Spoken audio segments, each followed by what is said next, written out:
오늘 우리에게 주신 하나님의 말씀은 마태복음 5장 1절에서 5절까지의 말씀입니다.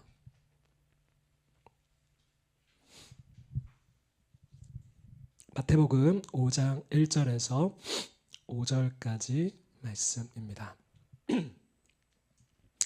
외우고 계시죠? 네, 저도 12절까지는 외웠는데 안 보고 한번 해볼까요? 네, 같이 한번 읽겠습니다. 시작. 예수께서 무리를 보시고 산에 올라가 앉으시니 제자들이 나아온지라. 입을 열어 가르쳐 이르시되 심령이 가난한 자는 복이 있나니 천국이 그들의 것이며 애통한 자는 복이 있나니 그들이 위로를 받을 것이며 온유한 자는 복이 있나니 그들이 땅을 기업으로 받을 것이며. 5절만 한번 다시 읽겠습니다. 오늘 온유한 자에 대해서 할 거거든요. 5절만 읽겠습니다. 시작. 온유한 자는 복이 있나니 그들이 땅을 기업으로 받을 것이며. 아멘. 오늘은 산상수훈 두 번째 시간 온유한 자, 온유에 대해서 하나님의 말씀을 대언하도록 하겠습니다. 산상수훈은 예수님의 설교를 모아 놓은 것입니다. 예수님께서 하나님 나라 백성들의 삶, 하나님 나라의 삶, 하나님 나라 백성들의 삶에 대해서 이렇게 설명해 놓으셨습니다. 우리는 이 땅에 보내심을 받아서 살아가는 그리스도인들입니다. 이 땅에 보내심을 받아서 살아가는 그리스도인들입니다. 하나님의 통치를 받고 이 땅의 통치, 이 세상의 통치가 아니라 이 땅에서 살아가지만 하나님의 통치를 받고 살아가는 자들이 바로 그리스도인입니다. 그리고 우리가 원래 가지고 있던 그 하나님의 성품, 예수님의 그 성품, 하나님의 형상, 그것을 우리가 죄 때문에 잃어버리고 있지만 예수님이 말씀하신 그 예수님의 성품, 이 산상수훈으로 우리가 돌아가서 하나님의 형상으로서의 회복을 위한 삶, 그것이 바로 산상수훈입니다. 우리가 너무나 많이 이 기준에서 벗어나 있기 때문에 이 산상수훈을 읽을 때마다 어떻게 저렇게 살아? 저거는 누군가 신앙이 아주 높은 고지를 점령한 사람들만 살 수 있어 라고 이렇게 단정 지어버리고 도전조차 하지 않는다라는 것이죠. 그러나 분명한 것은 초대교회 사람들은 예수님의 가르침을 듣고 초대교회 그 사람들은 이 삶을 살았다라는 것입니다. 그래서 수많은 핍박과 박해로 예수님을 믿는다라는 것은 곧 불이익이다라는 그 등호가 성립될 만큼 예수님을 믿는 것이 불이익을 가져오는 일이었지만 많은 사람들이 로마인들이 이 그리스도인으로 되기로 결단을 하고 교회로 들어오게 됐다는 거죠. 교회에 들어오는 그 문턱도 낮지 않았습니다. 교육만 하더라도 3년 이상이 걸렸다라고 하고요. 단지 지금처럼 어떤 지식 교리를 되뇌이고 고백만 한다고 해서 그것이 되어진 것은 아니었습니다. 실제로 그 삶을 살아내느냐를 확인하고 교회에 교인이 등록되게 되었던 거죠. 그럼에도 불구하고 교인 수는, 초대교회 교인 수는 급격하게 상승을 했다는 거죠. 어떻게 이게 가능했을까? 그것은 초대교인들이 그만큼 매력적이었다라는 겁니다. 그들의 삶이 매력적이었다는 거예요. 자기들은 그렇게 핍박을 하는데, 죽이는데, 옥에 가두는데 자신들이 병에 걸린 아주 전염병이 돌아서 큰 환난을 겪을 때에 이 그리스도인들이 자신들을 찾아와 돌봐주었다라는 거죠. 왜요? 예수님의 가르침이 그러하니까요. 원수를 사랑하라.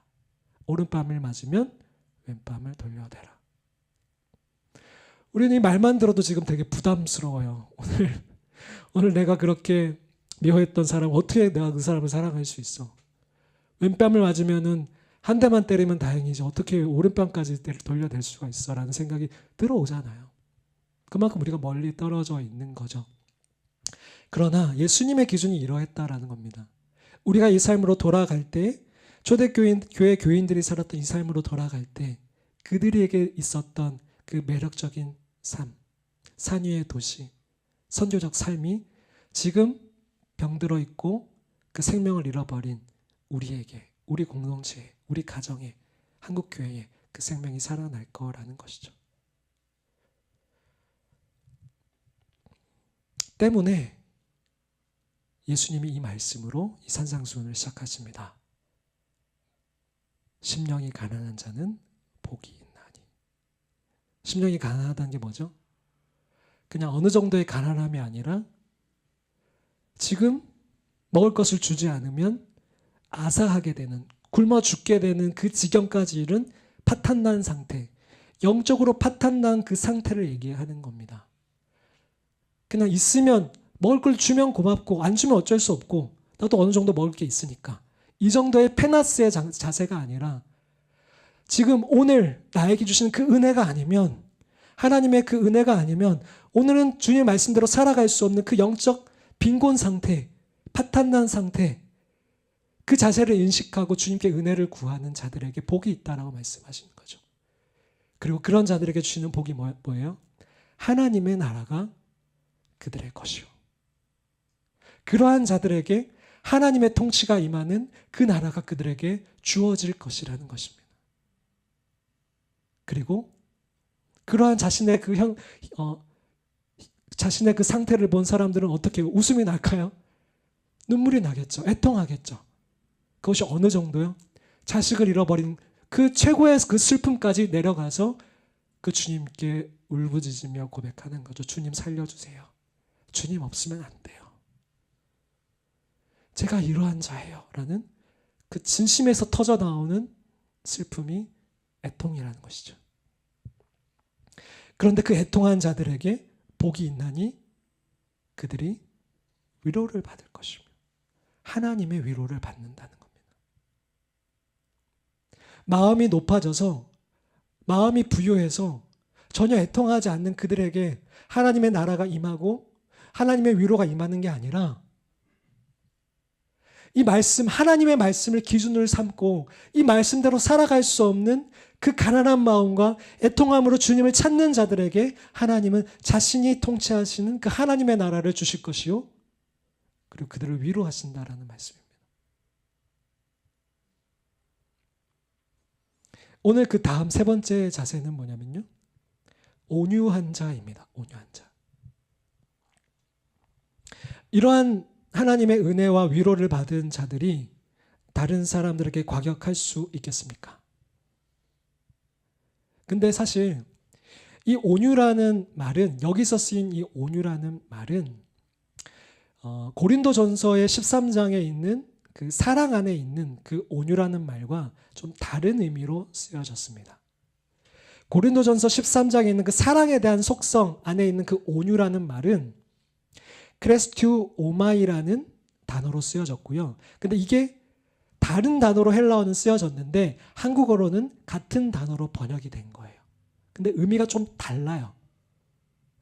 이 고린도전서 13장에 있는 이 온유는 친절하다, 정답다, 따뜻하다, 이거예요. 사랑하면 그런 게 떠오르잖아요. 친절하다, 정답다, 따뜻하다.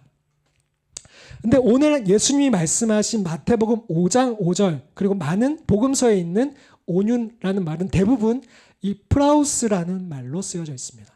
이 프라우스라는 말이 어떤 의미냐면 이런 말도 들어있긴 해요. 친절한, 얌전한. 근데 조금 더 특별한 뉘앙스가 있어요.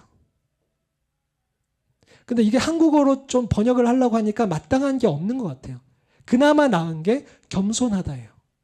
이게 무슨 의미냐면 예수님이 어떤 의미로 이 온유하다를 말씀하셨냐면, 예를 들어볼게요. 이 예를 들으면 그런 게 온유함이구나를 좀 알 수 있을 거예요. 뭐냐면 야생마예요. 야생마. 짠. 야생마. 키르기스탄에 가면 이런 야생마를 탈 수 있습니다. 네, 지원하십시오. 저희 청년 선교 투게더. 이 야생마가 힘이 있어요, 없어요? 있습니다. 얼마든지 자유롭게 이 넓은 초원을 뛰어다닐 힘이 있어요. 자유가 있어요. 근데 이 야생마가 주인을 만나서 이 힘을 이 주인에게 내어주고 조련을 받고 제어를 받는 상태를 바로 예수님이 지금 말씀하시는 프라우스 온유라고 말하는 겁니다. 힘이 없는 게 아니라 얼마든지 자유롭게 뛰어다닐, 내 마음대로 살아갈 힘이 있는 자이지만 나의 고삐를, 주인에게 내어드리고 그 고삐를 오른쪽으로 하면 오른쪽으로, 왼쪽으로 하면 왼쪽으로 가는 그 자유를 주인께 내어드리는 그 상태를 바로 프라우스 오뉴라고 하는 겁니다.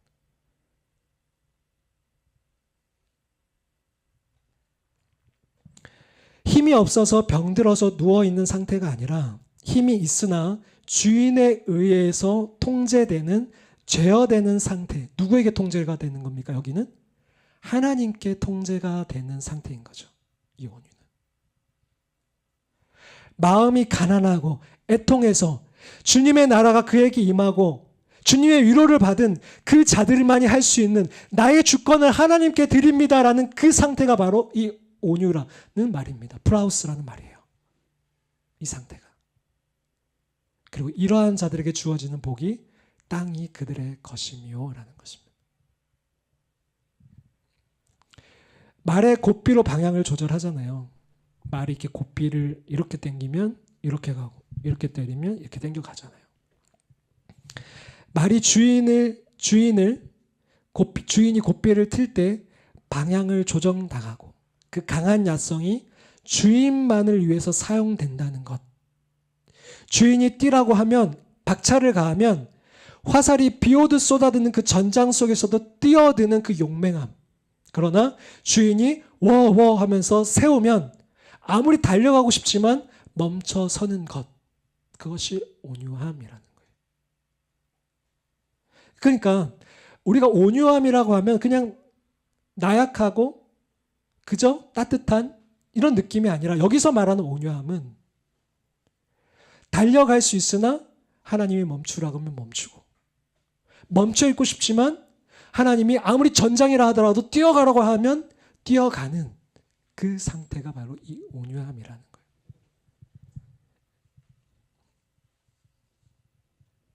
근데 이 하나님께 온유함을, 하나님께 제어를 받지 않고 그냥 그저 자기의 성격에 의해서 마구 과격하게 자유롭게 돌아다니는 것은 온유함이 아니겠죠.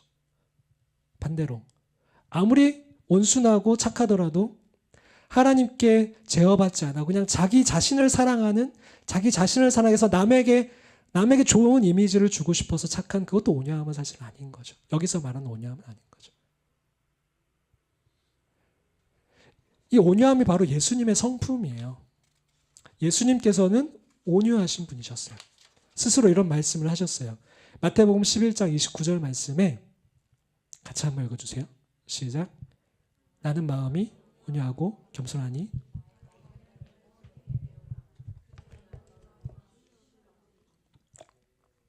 예수님이 하신 말씀이에요. 나는 마음이 온유하고 프라우스 겸손하니 나의 멍에를 메고 내게 배우라.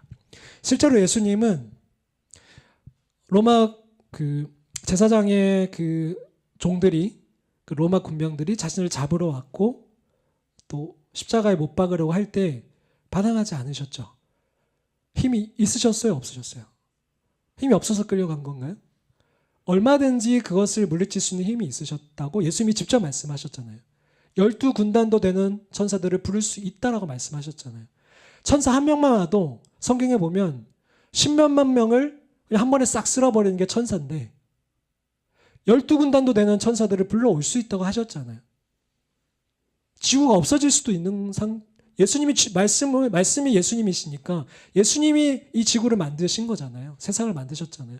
그 예수님이 지구도 없애실 수 있는 분이, 그 예수님 힘 있는 분이 그저 온순한 양처럼 끌려가셨죠. 왜요? 그게 하나님의 뜻이니까요. 그게 하나님의 뜻이었으니까요. 그러나 이러한 예수님도 성전에서는 어떠하셨어요? 성전에서 장사하는 모습들을 보면서 어떻게 하셨어요? 화를 내시면서 그것들을 뒤엎으셨죠. 굉장히 위험한 일이었어요. 그 일로 인해서 그 제사장들과 서기관들이 예수님을 얼마나 미워했고 십자가에 못 박으려고 했어요. 그리고 바리새인들을 향해서 대놓고 직설적으로 말씀하셨어요. 독사의 자식들아. 이게 우리가 생각하는 그 아까 고린도전서 13장 그 모습은 아니잖아요. 근데 예수님이 왜 이렇게 하셨냐고요. 프라우스의 그 온유잖아요. 하나님이 그걸 원하실 때에 가만히 있지 않으시고 내가 죽든 내가 손해를 입든 상관없이 하나님의 말씀을 대언하는 그 온유잖아요. 멈춰서고 있고 싶을 때라도 하나님이 그 전장으로 달려가기 원하시면 화살을 뚫고서라도 그 전장으로 달려가는 말처럼 예수님이 달려가신 거죠. 예수님이 온유하신 분이셨어요. 그래서 베드로도 이렇게 예수님을 표현해요. 베드로전서 2장 23절 같이 읽겠습니다. 시작. 욕을 당하시되 맞대어 욕하지 아니하시고 고난을 당하시되 위협하지 아니하시고 오직 공의로 심판하신 이에게 부탁하시면. 네. 예수님이 이렇게 하셨던 이유는 뭐 때문이에요? 하나님 때문이었어요. 하나님 때문에. 누구에게 부탁하셨다고요? 오직 공의로 심판하시는 그 하나님을 믿은 거죠. 우리가 온유할 수 있는 이유는 하나님 때문이에요. 아무리 위협적인 화살이 쏟아지는 전장 속에서도 전장 속으로 우리가 뛰어들 수 있는 이유는 사람들이 미쳤네, 무모하네 할지라도 우리가 뛰어들 수 있는 이유는 하나님 때문인 거죠. 사람들이 어떻게 저 사람을 용서해 그냥 맞받아치고 깨부셔버려 라고 하는 상황 속에서도 내 감정대로 하지 않고 넘치는 그 감정을 주워 담으면서 하나님을 바라보고 예수님이 말씀하신 것처럼 그 사람을 용서하고 축복하는, 그건 하나님 때문인 거죠. 하나님이 다 보고 계시다는 걸 믿기 때문인 거죠. 그리고 하나님의 심판자이시라는 걸 믿고 했기 때문에 가능한 거죠. 그 온유는. 성령의 열매 중에도 온유함이 있습니다. 이것도 프라우스, 명사로 프라오테스라는 온유입니다. 같이 한번 읽어주세요. 갈라디아서 5장 22절 23절 말씀입니다. 시작. 오직 성령의 열매는 사랑과 희락과 화평과 오래 참과 자비와 양성과 충성과 온유와 절제니 이 같은 것을 금지할 법이 없느니라. 없군요. 성령의 열매에도 이 온유가 들어가 있습니다. 프라우스. 우리가 성령 안에 거하면, 성령으로 충만하면 나타나는 그 열매가 이 온유라는 겁니다. 내 마음대로 자의적으로 내 감정을 하지 않고 하나님을 의지함으로 하나님이 내 고삐를 잡으시고 나를 제어하실 수 있도록 내어드리는 이 온유, 프라우스의 온유. 이게 오늘 예수님이 말씀하시는 세 번째 자세입니다. 이들에게 주어지는 복은 뭐였죠? 온유한 자에게 주어지는 복은 뭐였습니까? 땅을 기업으로 받는다라는 거예요. 땅을 기업으로. 이 땅은 당연히 하나님의 나라를 포함합니다. 하나님이 주인 되시고 하나님이 왕이신 사람이 당연히 하나님 나라에 들어가지요. 그러나 또 이 땅에서도 얘기하는 의미가 있어요.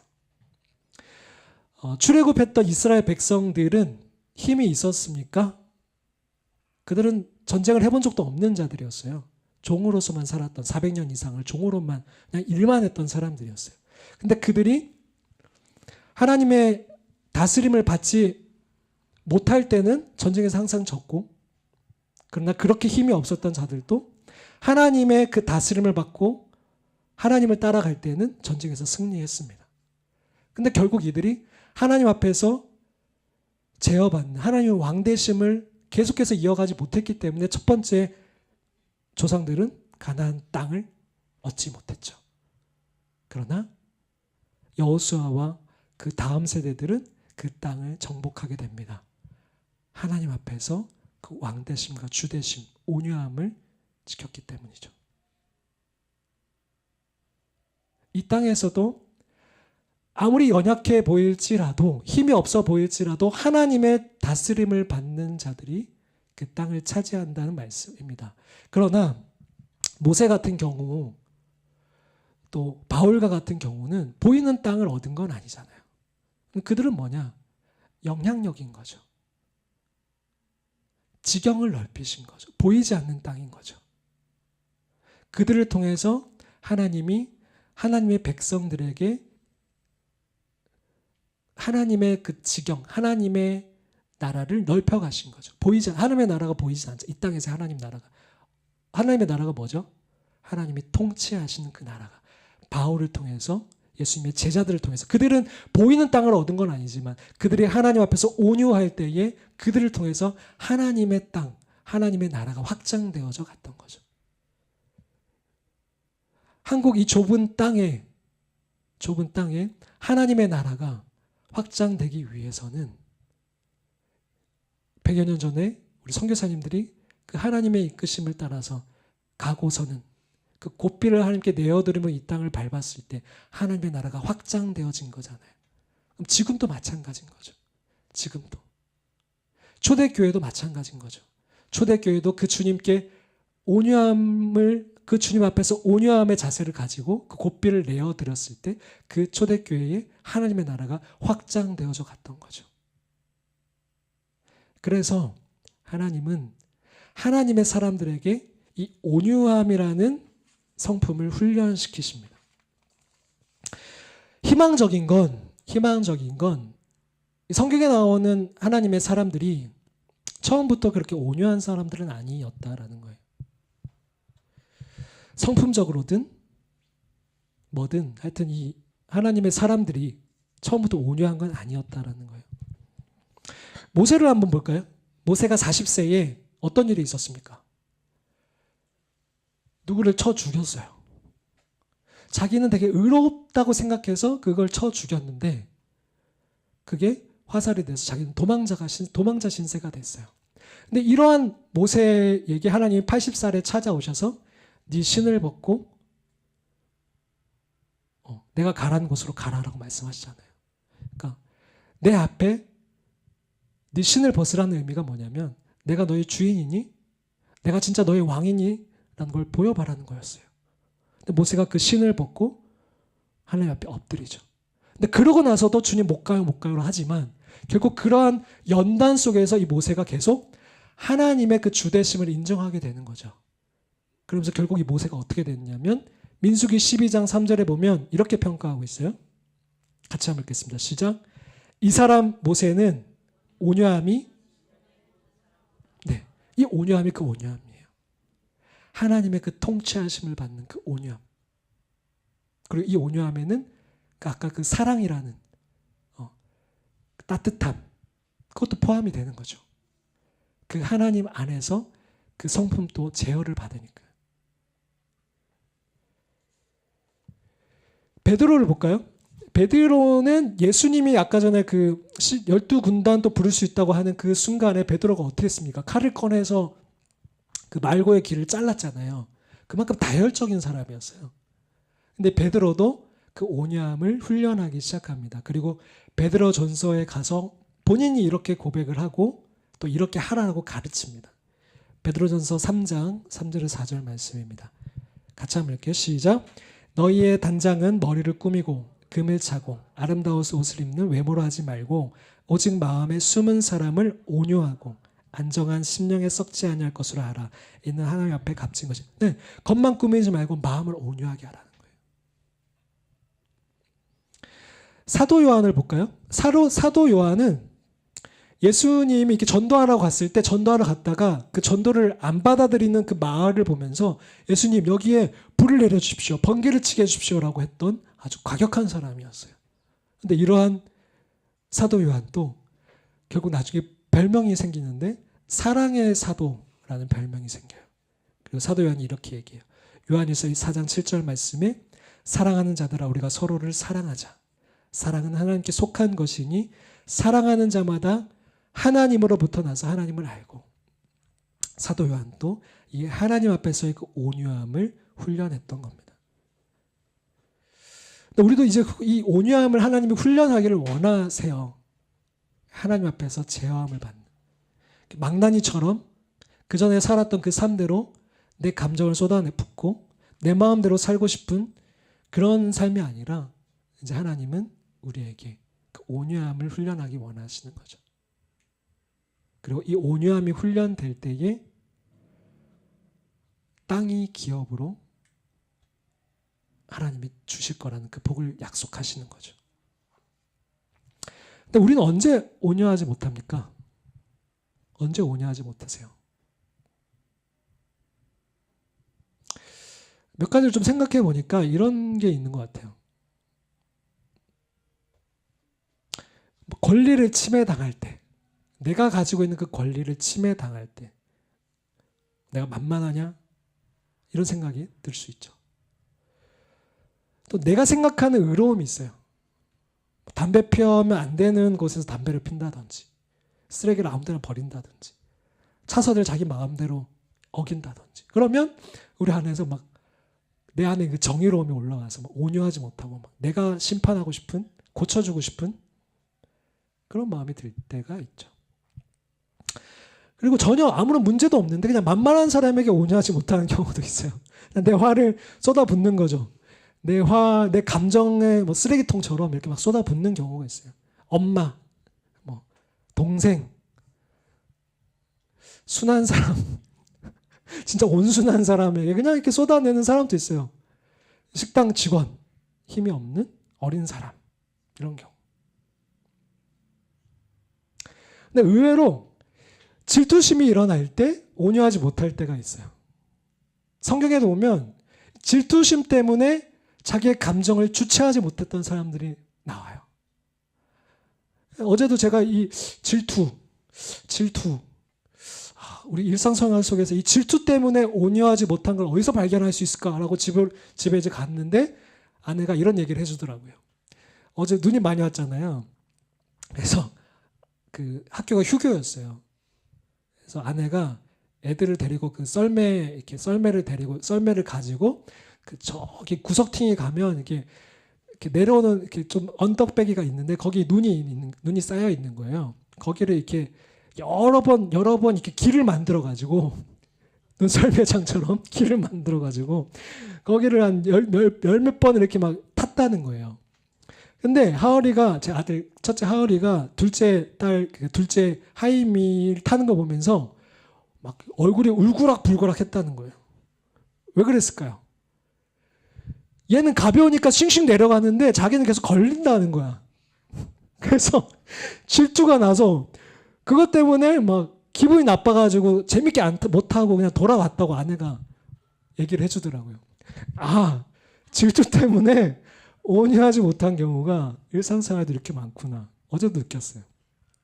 근데 성경에 보면 질투 때문에 온유하지 못했던 사람 누구 있어요? 사울 왕. 또 창세기 초반부에 가인과 아벨. 가인이 그랬죠. 가인이 아벨의 제사만 하나님이 받으신 걸 보면서 질투가 났고 그걸 다스렸어야 되는데 그 감정을 다스렸어야 되는데 그걸 자기 마음대로 분출해버려서 그 아우를 죽여버리죠. 그때 하나님이 이 가인에게 하신 말씀이 이거예요. 창세기 4장 5절에서 8절 말씀에 가인과 그의 재물을 받지 아니하신지라 가인이 몹시 분하여 안색이 변했죠. 우리 하울이가 어제 이랬대요. 몹시 분해서 안색이 변했대요. 여호와께서 가인에게 이르시되 네가 분하여 하면 어찌 됨이며 안색이 변하면 어찌 됨이냐. 네가 선을 행하면 어찌 낯을 들지 못하겠느냐. 선을 행하지 아니하면 죄가 문에 엎드려 있느니라. 너무 무서운 말이죠. 죄가 너를 원하나 너는 죄를 다스릴지니라. 네, 이거예요. 우리 안에 화가 올라오는 건 우리가 인간이기 때문에 나타나는 감정이에요. 그 애니메이션 그 뭐죠? 5개 그 감정들이 들어가 있는 있어요. 하여튼 뭐 그걸 모두 그 안에 감정이 그 당연한 거예요. 누구나 들어가 있는 감정인 거죠. 화라는 감정은. 근데 그거를 우리가 하나님 안에서 우리는 말이지만 야생마지만 그걸 감정을 마음대로 쏟아낼 수 있는 야생마지만 그걸 하나님께 고삐를 드려야 된다는 거죠. 그게 그리스도인이라는 거. 그게 온유라는 거예요. 프라우스. 하나님이 말씀하시는 거죠. 제가 너를 원하나 너는 죄를 다스려야 된다라고 하시는 거죠. 우리는 분노를 다스려야 해요. 사울 왕도 그랬죠. 사울 왕도 질투에서부터 시작돼서 그게 사울 왕을 완전히 망가뜨렸어요. 그 삶을 완전히 망가뜨렸고 하나님의 계획에서 완전히 벗어나게 만들었어요. 그게 바로 질투에서부터 시작된 거예요. 사무엘하 18장 7절에서 9절을 보면 전쟁이 끝나고 사울 왕과 그 다윗이 같이 이제 전쟁에서 돌아오게 되죠. 그러면 백성들이 나와서 막 꽃을 던지면서 환호하잖아요. 그때 여인들이 뛰놀며 노래하여 이르되 사울이 죽인 자는 천천히요 다윗은 만만이로다. 다윗이 더 대단하다고 칭찬을 하는 거죠. 사울이 그 말에 불쾌했어요. 여기서 그쳤어야 됐어요. 심히 노하여 이르되 다윗에게는 만만을 돌리고 내게는 천천만을 돌리니 그가 더 얻을 것이 나라 말고 무엇이냐 하면서 그날 후로 사울의 다윗을 주목한 거예요.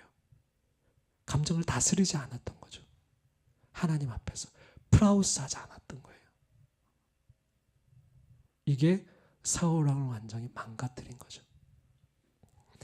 에베소서 4장 26절 27절 말씀을 보면 이렇게 되어 있어요.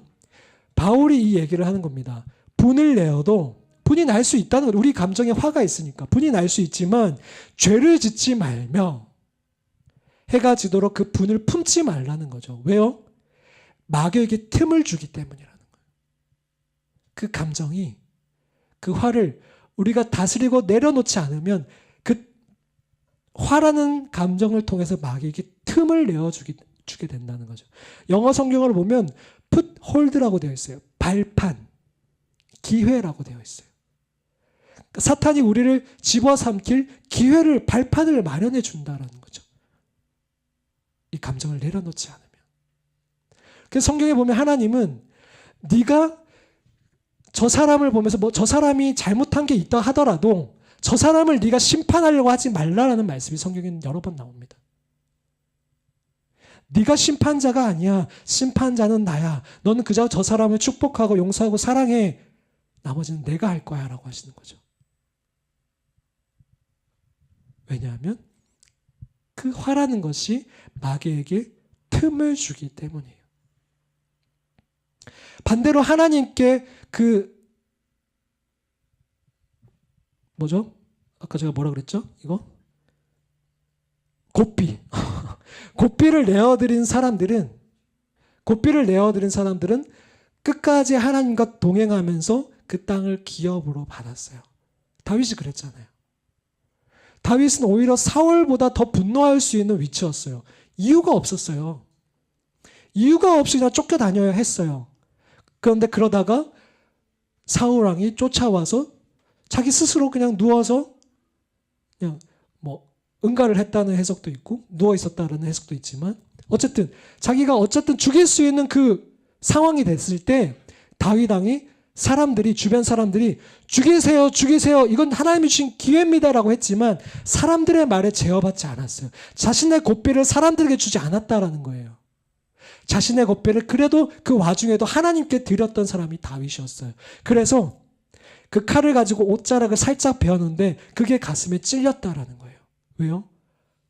자신은 하나님께 고삐를 드리고 하나님께 감정을 드린 사람이기 때문에 그게 찔렸다는 거죠.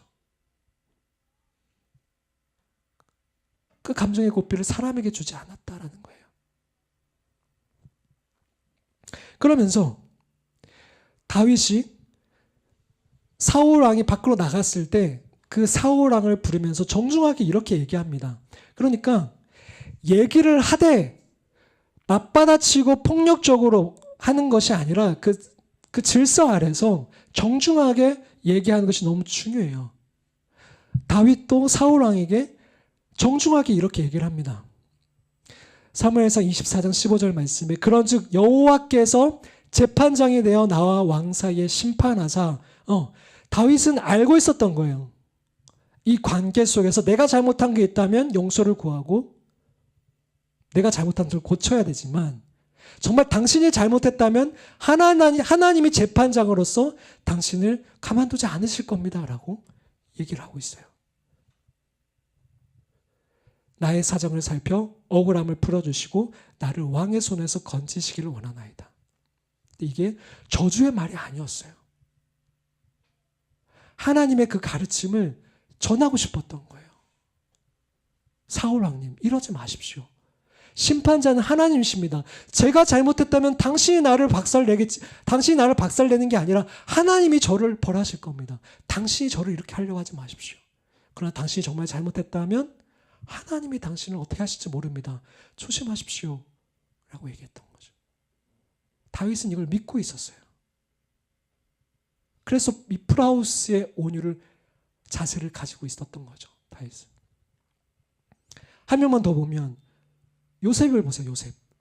요셉도 얼마든지 그 감정을 쏟아내고 형들을 아주 그냥 박살을 낼 수 있는 힘을 가지게 되었잖아요. 근데 요셉이 그 감정을 쏟아냅니까? 이걸 풀어내서 그들을 박살을 내나요? 아니잖아요. 하나님의 그 통치하심을 인정하고 하나님의 그 통치하심 속에서 이 형들이 그럴 수밖에 없었구나를 생각하면서 이 형들을 용서하죠. 그리고 이들을 선대합니다. 그리고 그 가족들까지도 선대합니다. 만약 요셉이 그 감정을 주체하지 못하고 이들을 한 명 한 명 박살을 냈다면 어떤 일이 있었을까? 하나님의 계획은 어떻게 됐을까?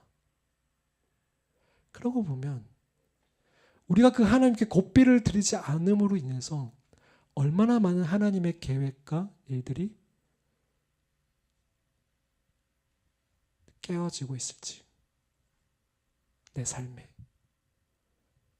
그 영향력이, 그 지경이 넓혀지지 못하고 그 땅을 기업으로 받지 못하고 있을지.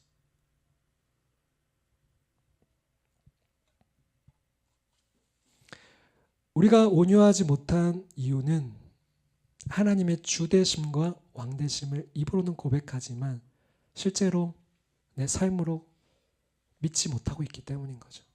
다윗처럼, 요셉처럼. 내가 그 상황이라면 사울 왕을 그때 죽이고 내 스스로 그 왕권을 차지해야 된다고 생각하는 거죠. 그게 맞지 않나 싶은 거죠. 내가 지금 안 하면 누가 나를 이 미친 강의 왕에게서 그 왕의 자리를 뺏어주겠어. 내가 해야지. 내가.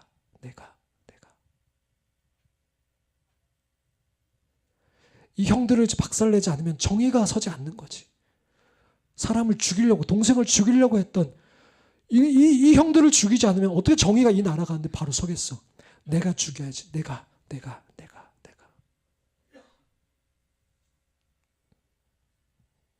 속은 시원했겠지만 하나님의 뜻, 하나님의 나라는 확장되지 못했겠죠.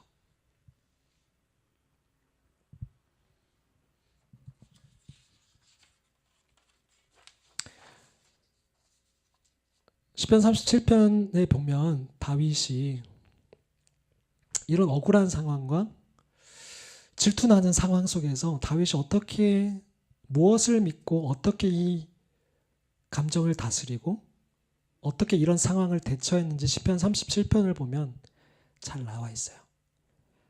시간 관계상 다 읽지는 못하고 어떻게 다윗은 이 상황 가운데 온유할 수 있었는지 세 가지만 살펴볼게요. 너무 간단하게만 살펴볼게요. 그리고 다 알고 있는 겁니다. 머리로서는 다 알고 있어요. 근데 안 되는 거죠. 실제적으로 우리가 주님을 내 삶의 주되심으로 왕되심으로 인정하지 않기 때문에 잘 안 되는 것들이죠. 또 우리가 온유함이 잘 안 되는 이유 중에 하나가 마태복음 그 5장의 산상수훈의 첫 번째 복, 두 번째 복, 거기에 나오는 내가 누구인지를 제대로 보지 않고 이 온유함을 지키려고 하니까 잘 안 되는 거거든요.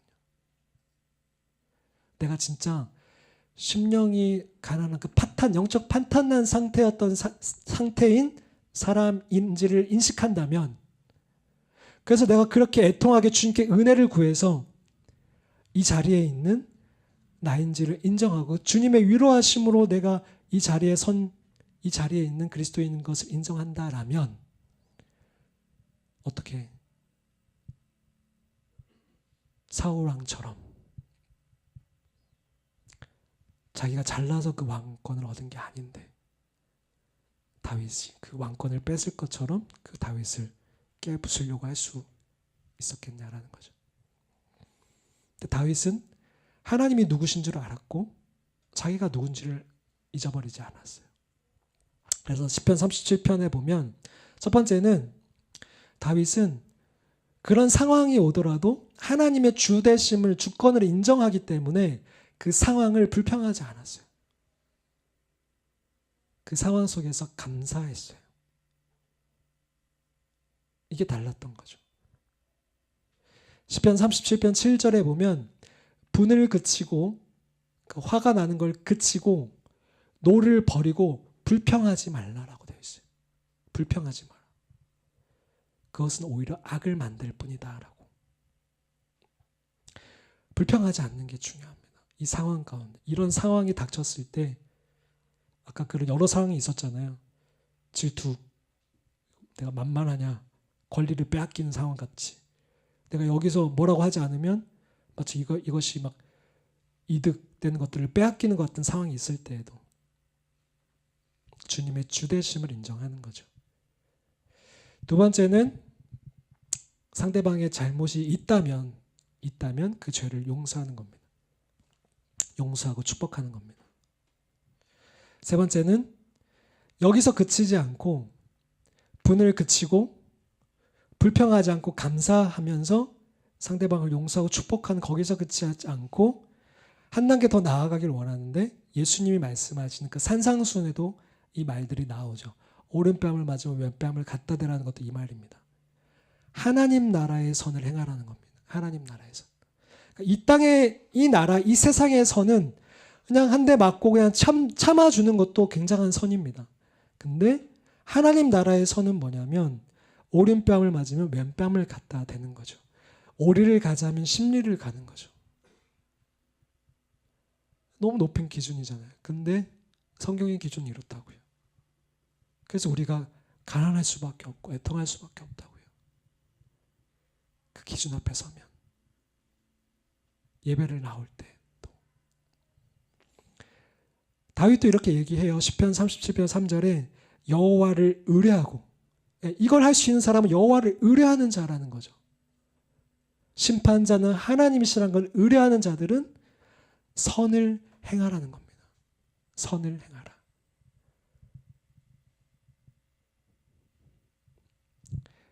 집에 가셔서 한번 시편 37편을 쭉 한번 읽어보십시오. 말씀을 마치겠습니다. 인내해야지, 온유해야지, 그 다짐도 중요하지만 우리가 많이 해봤지만 다짐만으로 되지 않는 것이 이 프라우스, 온유입니다. 내가 그리스도인이기 때문에 참는다. 내가 어떤 셀, 오이코스 리더니까 참는다. 목사기 때문에 참는다가 아니라 하나님이 원치 않으시니까, 또 반대로 하나님이 원하시니까 때로는 멈춰서고 때로는 질주하는 것이 온유입니다. 무조건적인 약함이 온유가 아닙니다. 하나님께 고삐를 드리고 제어받는 것입니다. 그래서 포도나무 되시는 예수님께 붙어 있을 때에만 나오는 이 예수님의 성품이 바로 이 프라우스, 온유입니다. 날뛰던 야생말이 그 고삐를 내어드리고 그 주인의 손에 온순히 제어되는 그 삶. 온유함은 나를 온전히 내어드리는 자의 자세입니다. 나는 죽고 이제 예수님으로 산다는 뜻입니다. 오래전에 제가 전도사일 때 고등학생들을 섬기던 때가 있었는데요.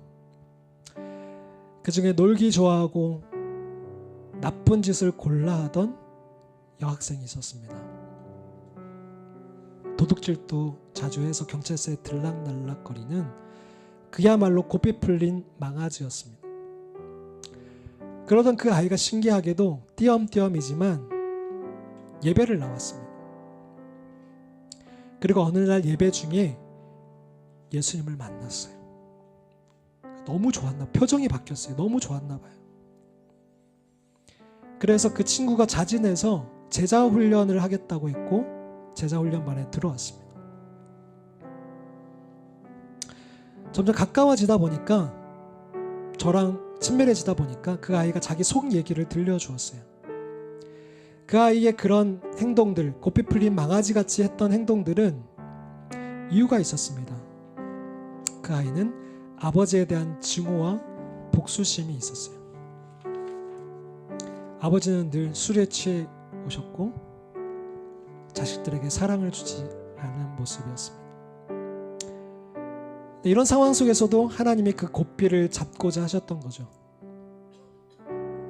하나님은 그 아이와 더 가까이 하고 싶어서 그 아이의 삶을 더 책임지고 싶으셔서 이 아이의 그 땅을 유업으로 주고 싶으셔서 그 아이에게 그 고삐를 완전하게 달라라고 요청하셨습니다. 어느 날 그 아이의 마음속에 있는 증오와 미움들을 이제 내려놓기를 말씀하시기 시작하셨습니다. 근데 그 아이는 그 말씀이 너무너무 싫어서 처음에는 거부했어요. 내가 왜요? 잘못한 사람은 아버지인데 왜 제가 아버지를 용서해야 돼요? 그 말씀이 잔인하게 느껴졌어요. 오랜 발버둥 끝에 그 야생마와 같던 그 아이는 자신의 그 주권을, 그 고삐를 하나님께 온전히 드리겠다라고 고백하게 됩니다. 그 무엇보다 하나님을 사랑했고 신뢰했기 때문입니다. 그 다짐 후에 며칠이 지나지 않았을 때 집에 들어갔을 때 일이에요. 어두컴컴한 집에 아버지 혼자 술을 드시고 계신 거예요. 내가 온지 알면서도 쳐다보지도 않고 그냥 술만 드시는 아버지를 보면서 또 한 번 온유하지 못한 마음이 올라왔어요. 그러나 그 아이는 이제 자신의 주인은 하나님이라는 것을 고백하기 시작한 아이였어요. 고삐를 하나님께 드린 아이였어요. 그때도 그 고삐를 하나님께 드리면서 하나님, 제가 어떻게 하길 원하세요? 라고 물었어요. 하나님은 아빠를 안아주라고 하셨어요. 정말 아프고 또 두려웠어요. 아버지한테 맞을까봐. 근데 하나님의 말씀대로 그 아버지의 등 뒤로 갑니다. 그리고 아버지를 꼭 껴안습니다. 그리고 그 둘은 한참 동안 아무 말이 없이 그렇게 있었다고 합니다. 이후에 여러 일들이 있었지만 그 아이가 하나님 앞에 자신의 고삐, 그 주권을 그때 하나님께 내어드리지 않았더라면 세상이, 원수 사탄이 그 아이의 인생의 고삐를 쥐고 계속 흔들어댔을 거예요. 그건 너무 명확합니다. 근데 이제 그 아이는 하나님께 자신의 주권과 고삐를 내어드린 거죠. 시간이 한참 지나서 그 아이를 만났을 때 그때 하나님께 그 온유함을, 자세를 취하고 그 고삐를 내어드려서 얻게 된 그 하나님 나라의 기업을 저에게 고백해 주었습니다. 오늘 우리의 주권을 나의 주님께 내어드리기 원합니다. 나의 권리, 나의 성품, 나의 소유, 나의 관계, 나의 주인 되시는 그분께 나의 고삐를 내어드립시다. 제어받고 조율됩시다. 내 권리가 침해되는 것 같을 때에도, 내 자아가 무시되고 부서지는 것 같을 때에도 그 하나님의 신실하심을 신뢰함으로 나의 주권을 그 주님께 내어드립시다.